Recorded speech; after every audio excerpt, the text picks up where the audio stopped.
asked you all for some of your unpopular opinions when it comes to Teenage Mutant Ninja Turtles, so today we're going to be looking at and reviewing some of those opinions. And whether or not I think they're unpopular, because some of these opinions are not as unpopular as you may think. With that, let's get into it. For the first opinion of the day, I like the idea of Splinter being just a random rat / a pet to Hamato Yoshi over Hamato Yoshi being Splinter. I personally see the TMNT franchise as something that embraces weirdness, and Splinter starting off as a rat adds on to that for me personally. Don't get me wrong, I love Hamato Yoshi, just the idea of Splinter being a rat is both funnier and more meaningful to me. For those of you who don't know, Splinter is originally Hamato Yoshi's pet rat in the original comics. And I do think this opinion is generally unpopular because usually I will see people saying that they prefer when Splinter is Hamato Yoshi over him being just a rat. And I think this is especially exemplified in versions like Mutant Mayhem or the Bayverse films, in which there is no Hamato Yoshi and he literally is just a rat. I am inclined to agree with the general consensus that Hamato Yoshi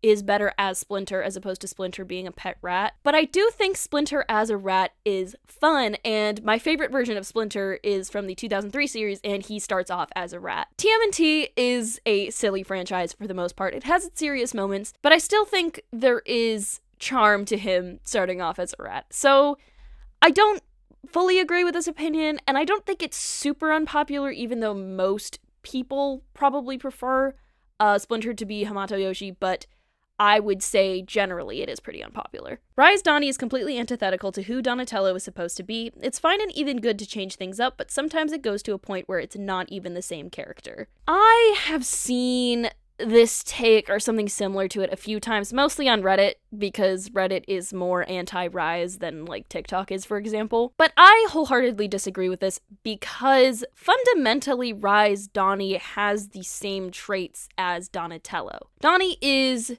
quote-unquote the smart one, right? That's his whole archetype. And this can be approached in many different ways, but I think Rise Donnie is more similar to the typical Donatello characterization than some of the others, actually. Like, 2012 Donnie, I think, is less Donnie than Rise Donnie is, if that makes sense. For one, Rise Donatello, there's an emphasis on him, struggling with emotions, struggling with, kind of connecting with people and conveying emotions a lot of the time. And this is very much tied to him canonically being autistic, or at least somewhat canonically being autistic. At minimum, he is very popularly headcanoned as such. I think what I've seen a lot of the time is people see Donnie being a little bit sassy the way he is in almost every single iteration, and combine that with a lot of his neurodivergent tendencies, and interpret that as him just being an asshole to his brothers. Which, yes, he is an asshole to his brothers sometimes, but who isn't an asshole to their siblings, It's never malicious. He does it out of love, and it's never in a way that actively hurts his family members. So I went on a bit of a tangent that wasn't relevant to the original comment, but I have seen a lot of people say that they think Rise Donnie is not Donatello at all, when he very much reads as Donatello. He has a lot of those fundamental characteristics of being sassy, of being smart, of being the tech guy, and that just manifests itself in different ways for different versions of Donatello, and I don't see anything about Rise Donnie that is anti-Donatello, if that makes sense. So I do think this opinion is unpopular, even though I have seen it a few times. I think generally it is the minority, and I, of course, disagree with it. I think he's a phenomenal version of Donatello, and is just a different interpretation, but not different enough that he feels like a different character by any means. Also, the same person said, this probably only bothers me, but his mask is not orange enough in regards to Batman vs. TMNT Michelangelo, and I think that's really funny, so I just wanted to include that. But on a similar note to the first opinion about Rise Donnie, Donnie is better when he has a more gentle disposition. 2003 is my favorite iteration of him for that reason. It makes the gap between his normal behavior and a unhinged behavior that much funnier. And honestly, I agree with this. So my favorite version of Donatello is Rise Donnie, for the simple reason that he is the reason that I got into the franchise, but I think generally it does make a better Donatello when he is low-key most of the time, and then you kind of push his buttons right, or do something that kind of triggers him in a certain way, and he can get unhinged. And I think that's fun, and I think Rise Donnie kind of has that element a little bit, but that's why 2003 Donnie is also one of my all-time favorite Donatellos, because he very much has that energy where he's like super sweet and gentle, but he has his moments. There were several sections of opinions that I got that were either saying this version of TMNT is bad, this version of TMNT is good. So we're gonna start with the first of those. The 1987 show really isn't that good. I can respect it for making Turtles popular, but outside of that, it kind of sucks. I can never get into 1987, the characters feel one note, plus I really don't like Mikey and Donnie's voices here. I still kind of hate the 80s TMNT cartoon and its endless repetition of basically the same plot story over and over again. If it wasn't for the theme song, iconic character designs, and inconsistent quality of literally anything, it would easily be the most overrated part of the TMNT franchise. Nearly every other part of the TMNT franchise, from a story and character perspective, were much better. Now, the last statement there is true, I think, generally, but I think what's important to note here is all of the things people are saying are bad about the 1987 series are kind of the point of the 1987 series. Like, the point of it is to be cheesy and familiar. You're not really supposed to have this crazy character growth. It's just for a lighthearted, good time that's familiar and comfortable, as, you know, Saturday morning cartoons tend to be. Like, of course the characters are going to feel one note. That's how they're supposed to feel. But of course it's not wrong to have these opinions because they are a generally accurate assessment of what the 1987 show is, and if that's not appealing to you, then that's not appealing to you. There is one more comment that I do want to talk about, which was really interesting to me, which is 1987 is overrated. Seasons 1, 8, 9, and 10 are good, but 2, 3, 4, 5, 6, and 7 are just decent. And this perfectly reflects the difference in opinion with the show, because the 4 seasons that they listed, I think, are my least favorite seasons. Now, of those 4, season 1 is definitely the best, and season 1 is iconic for so many reasons, and it's a good season. But seasons 8 through 10 are the Red Sky arc, which is where they kind of shifted the tone of the show to be a bit more serious and story-driven, and I don't think it worked. But the reason the 1987 series is so phenomenal, to me at least, is because of how silly and unserious it is.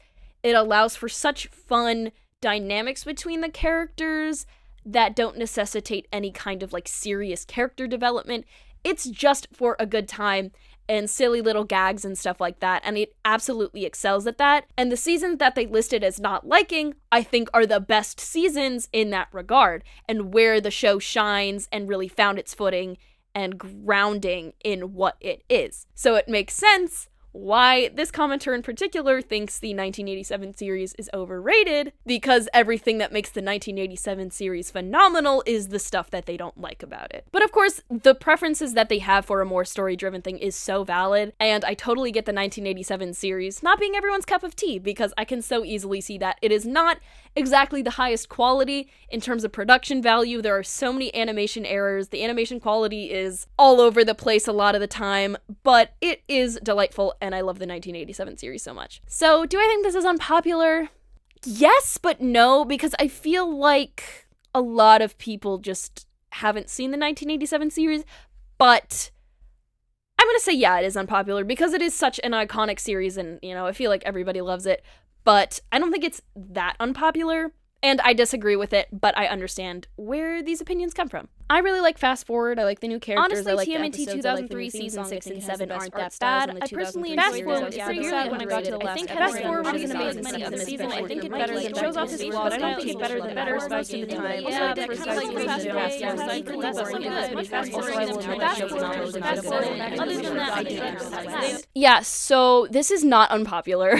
Fast Forward and Back to the Sewer are definitely heavily criticized and tend to be people's least favorite for a lot of things, but by no means are they overhated. I think for the most part, people do really like Fast Forward and Back to the Sewer, even though they're not perfect. So no, I don't think this is an unpopular opinion, and while I do think Fast Forward is one of the weaker seasons, I don't think it's bad, and I feel like most people don't think it's bad. So yeah, I don't think this is unpopular, and I generally agree with it as well. I liked the Mutant Town run. This is in regards to the IDW comics, I'm assuming, and I did too. I do think, like, issues 1 through 100, those first 2, like, major arcs were better, but I did really like the Mutant Town stuff. I thought it was a fun and new, interesting spin on what TMNT could be. I do think the pacing of it was a little rough because it felt like everything felt like anticipation for a major plot point that didn't really pay off nicely. Like the final arc of the 100 to 101 to 150 storyline, I did not like. It felt... I particularly don't like how they handled Donnie in those issues, and the way they handled the antagonists especially. It was not paced well. But generally, I did think the Mutant Town stuff was really fun. I haven't read beyond issue 150, so I do need to catch up on that, but I do think it is generally good, and I do think it's unpopular because I feel like most people I see just do not like the Mutant Town run, but I do know a lot of people do enjoy it, and I am one of those people. So I think it's generally unpopular, but I do agree. The space arc in TMNT 2012 Season 4 is good. I don't care what anyone says. Maria, we're starting beef right now because of this. I'm just kidding. I have expressed a few times my distaste for the 2012 space arc, and it has its good moments, right? This person that I'm responding to is one of my lovely mutuals. She's fantastic. You should definitely go check her out. But I know she's a huge fan of 2012, and particularly Raph and Mona Lisa, and they are genuinely, I think, the best part of the space arc. So, I definitely agree with that much. But my gripe with the space arc is it's so badly paced in the context of the series. Like, the introduction, the start of the space arc, I think, I would consider the end of season 3 the start of the space arc. Like, that finale is like the setup for the space arc, so I consider it kind of part of that. And it just kind of came out of absolutely nowhere. It wasn't compelling. The fetch quest of the space arc for the black hole generator parts sucked, to be honest. A lot of the character writing fell off. I do not like the space arc. It does have its good moments. We got Mona Lisa from it, and she is delightful. We got Chompy Picasso from it, and he's delightful. And we also got the 1987 crossover episode, which is delightful. But for the most part, I just do not like the space arc. I don't think it's very good. I don't think it's awful, but it's definitely the worst stretch of the 2012 series. So I hate to disagree with one of my lovely mutuals, but sorry, Maria. You're wrong. You are wrong. Respectfully. Do I think this is unpopular? Yeah, I do think so. I think most people don't like the space arc. And do I agree? No, I think I've made that clear. I hate April in all iterations. I get it, she's part of the story, blah, blah, blah, but every time I see her on screen, I want to shut it off. I especially hate her in 2012. This is a crazy take. April is such a phenomenal character, and such a great, ally to the Turtles in, like, almost every iteration. There are some versions of April that just kind of but she's great. Hating every version of April is crazy. So yeah, this is absolutely an unpopular opinion. The bit about hating 2012 April is not unpopular, but hating every version of April is wild. And I obviously disagree with this because April is an icon and I love her. This is a wild take. On the topic of 2012 April is overhated as hell. Yes, her writing deserves criticism as she wasn't handled in the best way, but the more I see hate, the more I like her. TMNT 2012 April is not as bad as people make her out to be. She was a girl who got kidnapped by aliens, her father was mutated, she just wants her ma. April from TMNT 2012 is overhated to a T. No, she's not perfect, but I overall loved her character. The love triangle made it weird. This is an accurate assessment, I think, of 2012 April. I fully believe she is overhated, but I don't think it's unpopular to recognize that she's overhated. 2012 April is very divided, I feel like. A lot of people hate her, but I feel like just as many people like her, or at minimum are like, she's fine, she's not the worst. It's not unpopular to hate 2012 April, but I don't think it's unpopular to not hate her either. There's just split opinions about her in the community, and I personally really like her, even though she is definitely, like, objectively flawed in her writing, and kind of weak in a lot of regards. But I think she makes up for most of her flaws by the other ways in which she's interesting. If you want to hear me kind of dive into more of my thoughts on 2012 April, you can watch my April ranking, or even the problem with Apritello. I talk about her a bit, but ultimately the main reason people don't like her is because of the love triangle. 2012 April had a lot of potential but got watered down into being just a love interest for Donnie and Casey. I don't think she was just a love interest, but that did end up being her primary role for a decent chunk of the series, which kind of sucked because she had some interesting stuff going on, and it felt like that was getting watered down by, you know, the love triangle stuff, which is rough. I feel like I do this literally every video, but hey, plugging the problem with Apritello again because I have more in-depth thoughts on that there. This brings us into the ships and romance section of this video. We got a few opinions on ships, and we're gonna get into them. I'm gonna start with the one we were just talking about. I don't mind Donnie having a crush on April in any series. I mean, yeah, it's fine. Is it unpopular? Yeah, I feel like most people don't like shipping April with the turtles. Whether it's because they claim it's bestiality even though it's fucking not, or, you know, they just like prefer when April is a sister, or, you know, reflecting on how it was poorly written in 2012. I feel like most people don't like shipping April with the turtles, but there are definitely people that do. I generally actually enjoy 2012 April and Donnie together. If they were written better, I think I would have really enjoyed that ship even more. Speaking of, I don't think the April and Donnie pairing was that bad. I think it was kind of cute, and I definitely agree with this. I do think it's unpopular. Most people despise Apritello with all of their being, but I like it. I think it's cute, and it could have been written better for sure, but I don't think it's that awful the way it was written. It's bad in some instances, but it's not the worst romance ever written. It's fine. And again, another comment on this, the Donnie, April, Casey love triangle weakened all three characters. Instead of exploring actual relationships, it reduced them to tropes and jelly. Jelly? What? It reduced them down to tropes and jealousy. And yeah, this is 100% the case.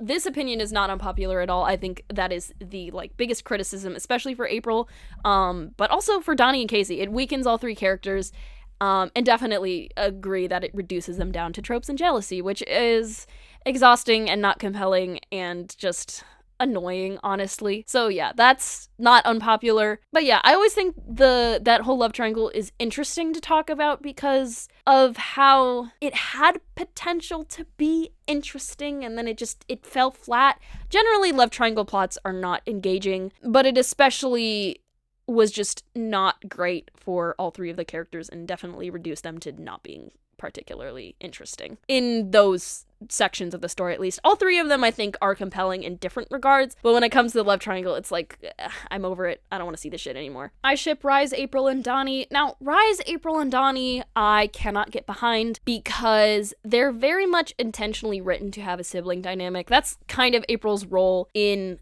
the Rise show. That is the role she was given. She's intended to be a older sister figure, which is kind of the role that she generally has in the series, but here it's the most explicitly kind of highlighted as a sibling thing. They never like say like, oh, that's our sister, these are my brothers, and obviously they weren't raised together, they're not related in any way, but she very much is like a part of the family in that regard. So I guess shipping her is a way for her to be a part of the family in a way because she's like added into the family as a romantic thing, but it just like, it doesn't fit for me personally. It feels kind of weird. Like obviously Karai passes her powers on to April and is like, you are always one of us, because she is a part of the family. Like she is a part of the Turtles family in that found family sense. And that's, you know, great for her. She is a part of that family in that way. So I don't think it's necessarily bad to ship April with the Turtles. I just think it's a little bit weird. Rise Apritello in the year of 2025 is as bad as T-Cest because nowadays we know for certain that they are surrogate siblings, as said by the writers on multiple occasions, as well as in the show and in the show's Bible.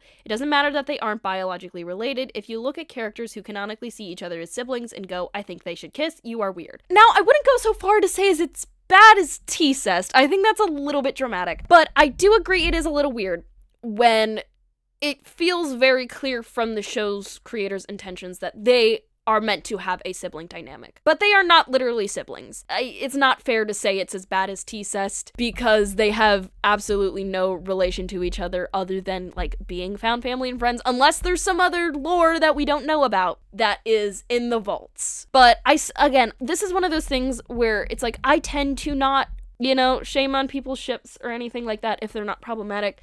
And I don't think shipping Rise April with the Turtles isn't necessarily that bad, but it is weird. I do think it's weird when it kind of goes against the creator's intentions, but it's not as bad as T-Cest. That is dramatic. I would not go that far. No hate to either of these people, by the way. Generally, I'm ship whatever you want.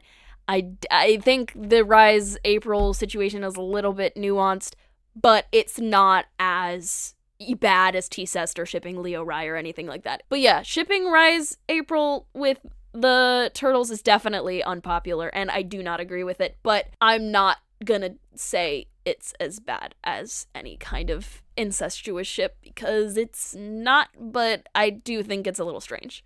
Final thing on this topic, Leok's Karai would have been so cool and incredibly interesting if they didn't make them siblings or made Karai and Miwa separate people. If they didn't end up being siblings, I would have liked Leo and Karai. And yeah, I think that's generally popular, where people did think the, Karai and Leo dynamic was kind of fun and compelling.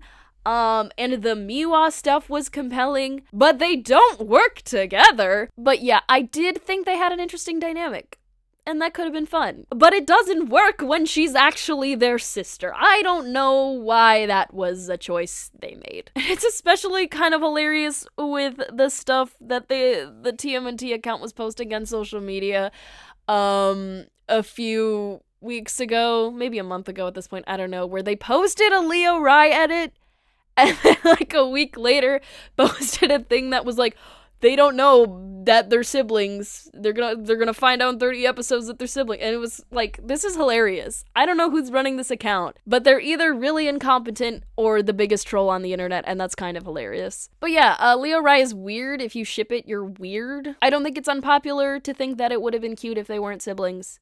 And I think I generally agree with it, but yeah, it is weird to ship them. We have 2 more ship opinions before we move on to something else. Donnie and Irma would have been a good couple if they were the same age and she wasn't a robot in 2012. I disagree wholeheartedly with this. I see a lot of people saying, oh, Donnie and Irma, Donnie and Irma. I don't see them having any chemistry with each other whatsoever. I feel like the only reason people ship them is like, oh, they're both nerdy. They're both smart. They should be together. But their personalities, I feel like, don't mesh at all. In 2012, I already found Irma to be annoying in that series, and then obviously she wasn't actually a person, and I hate her for tarnishing the name of my best friend 1987 Irma. So I would not have seen her working well with Donnie in 2012, even if she was a real person. And obviously in the 1987 series, she's way older than the turtles, so it's weird. And even if she was the same age, I don't see her having chemistry with any of the turtles. And maybe this is just me being a diehard Irma-April shipper, and just how much chemistry Irma and April have together, and how they're so obviously soulmates to me, that I'm like, there's so many characters I'm like, she does not have chemistry with them. Like, her whole thing is like lusting after every man that ever existed ever, but like, that doesn't mean she inherently has chemistry with everyone. So it's, I don't know, I am very much anti Donnie and Irma together, because I don't see it at all. Is this unpopular? No, honestly. I think I've seen a lot of people shipping Donnie and Irma, or like being like, they would be cute if, context worked, because there hasn't been good context to ship Donnie and Irma, but conceptually, Irma's foundation of a character reinterpreted could work with Donnie, is what people are saying, and I disagree with that, but I don't think it's unpopular. Final ship opinion: Casey Jones and April O'Neil don't work for me as a couple. This honestly depends on the iteration. In 2012, 100% they do not have chemistry together. The chemistry they do have feels kind of forced because of the love triangle thing. Like, it feels like they were forced together just because Capril exists in other iterations, but they don't work. In other versions, I think they were phenomenal in 2003. I haven't fully read Mirage. I believe they get together in Mirage. I really liked them in the 1990 movies. But I think most people, there's at least one version of Capril that they like. So I do think this is an unpopular opinion, but it also really just depends what version of TMNT you're talking about, because it differs depending on context, Because I don't know what version this is for specifically, I would say yes is unpopular, and I disagree with it. Their dynamic together changes depending on the iteration, and sometimes it works and sometimes it doesn't. 2003 Mikey is so annoying. How dare you? How dare you insult my boy like that? He is the best turtle in the entire franchise, and I will not be taking any other opinions. This is a bit of an overdramatic reaction, but I get it. I kind of get it, because he does have his moments where he's annoying, especially in Fast Forward and Back to the Sewer. There are moments where he is not written well, and he's just obnoxious, and it's like, it's unfortunate because it's not good writing when the rest of the series has had pretty solid Mikey writing, and I get how people finding him annoying.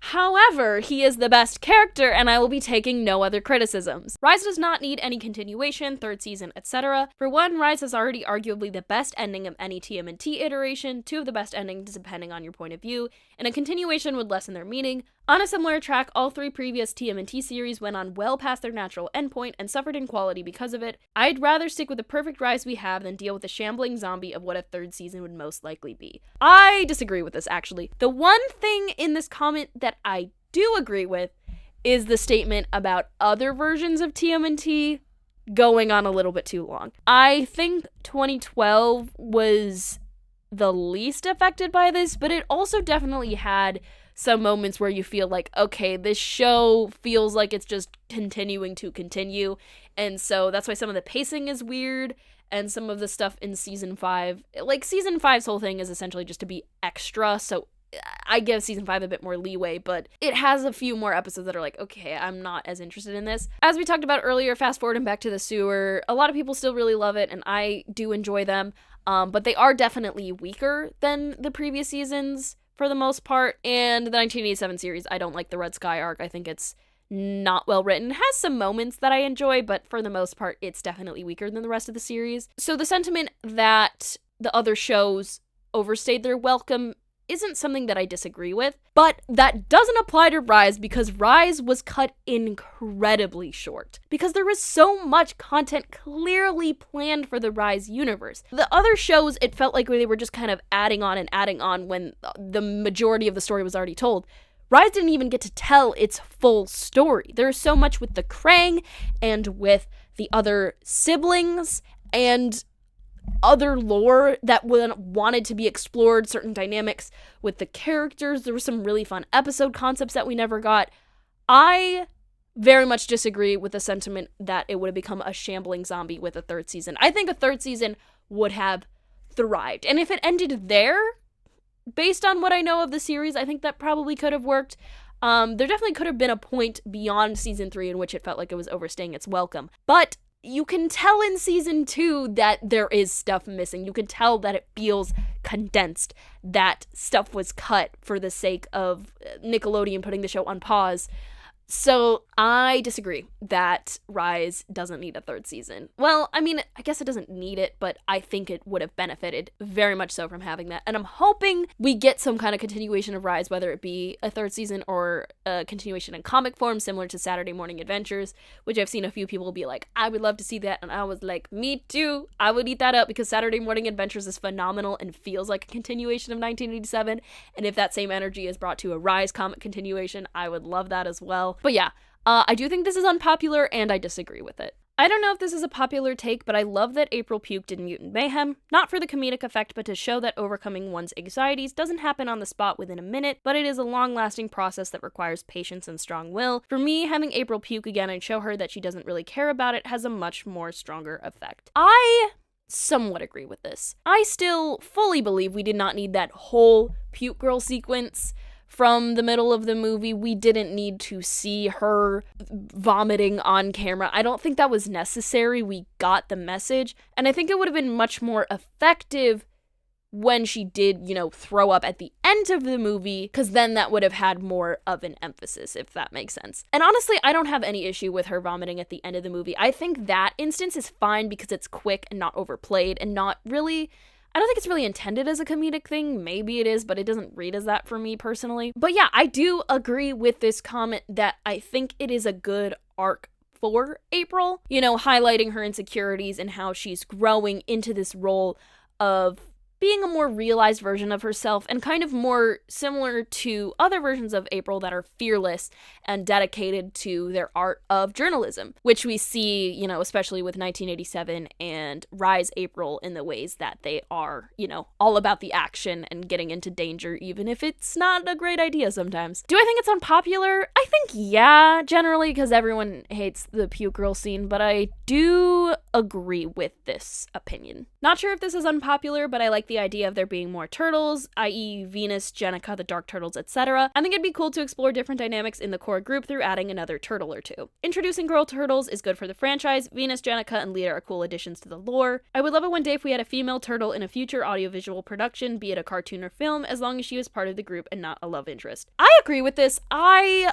love when they add another turtle. I think it's fun. I think it's a really fun way to break the mold and add another element to this dynamic because there are over a dozen versions of TMNT. We've seen these 4 turtles so many times and seen their dynamics explored so many times. And while there are still ways that those dynamics can be explored in new and unique ways, you are very limited with how much they have already been explored. No one's ever going to be happy because you're either going to say, oh, this is overplayed, or people are going to be mad that, oh, you changed too much and now they're not the same character anymore. So a lot of the time it's like you can't win because either way someone's going to be upset. But I think adding another turtle is a great way to kind of play with that dynamic a little bit and be like, okay, what if there was more than just a quartet?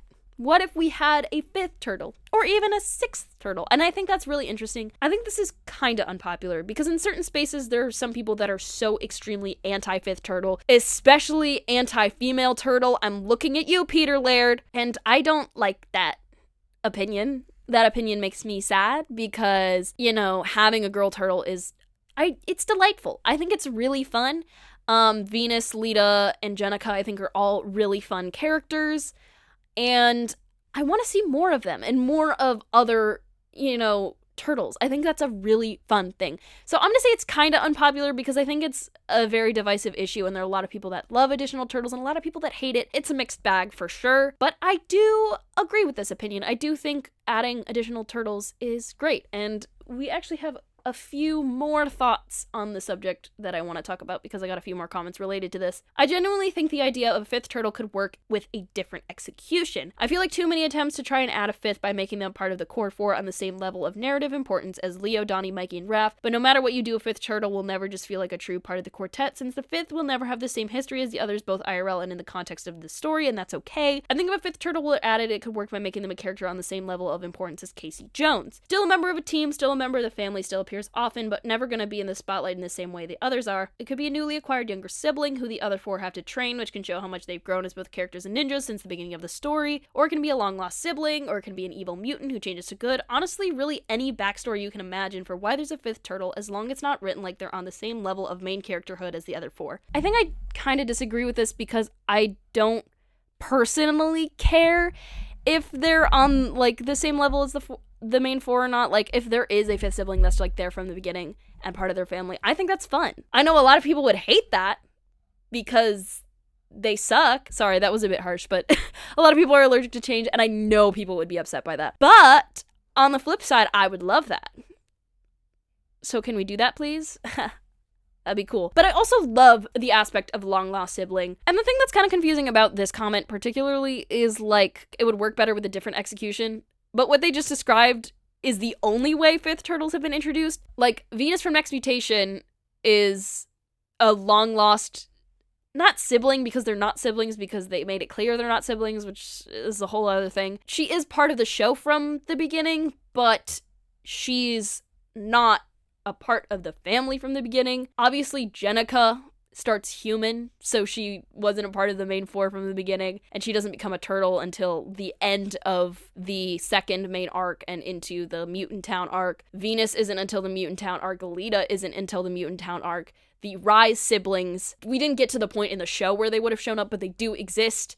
And our long-lost siblings, like, we have only had long-lost siblings or other introductions of 5th turtles, so I'm not really sure where it would be better with a different execution came from because we've never had a true group of 5 from the beginning when it comes to a 5th turtle. But I am not against the idea. I do think that might be unpopular of me to think that, but I'm also, like, I don't know. I feel like most people who are chill TMNT fans who don't hate on any version of TMNT like me wouldn't care about that sort of thing, but I know a lot of people are very protective of the turtles and what they think it should look like. So I think it would be actually pretty unpopular if we did have a fifth turtle introduced in the way that I want. So I guess this person's opinion isn't unpopular, but I disagree with it, kind of. I don't know. Adding a new Turtles is the worst idea ever, and yes, I do hate Jenica and will not hide it. How dare you? After all I just said, how dare you? I'm just kidding.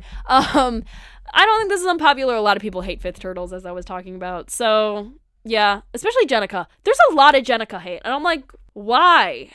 Anyway, don't think this is unpopular. I do disagree with it. I think it's a little silly that people are so anti-fifth turtle, especially when there are so many versions of TMNT with just 4 turtles. God forbid we do something new, you know? 1990 Shredder is overrated. A lot of people build him up as the most threatening version of the Shredder and hype up how incredible the final confrontation is, but both Shredder and the fight itself feel very anticlimactic. Not only did the turtles not know Shredder existed until this moment, but his speech is delivered in the most uninteresting way right before a fight that I do not find engaging and ends with him just getting flipped off the roof by Splinter.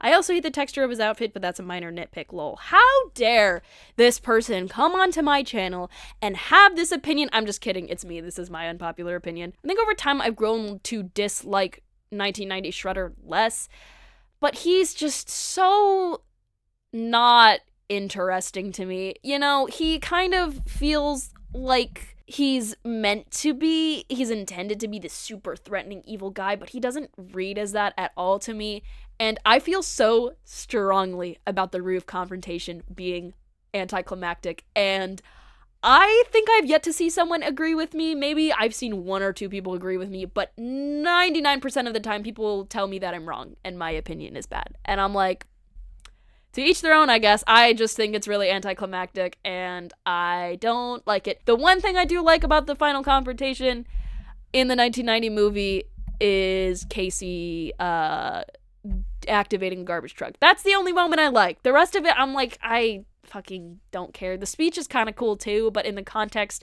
of him just kind of standing there, not really moving, it just looks silly.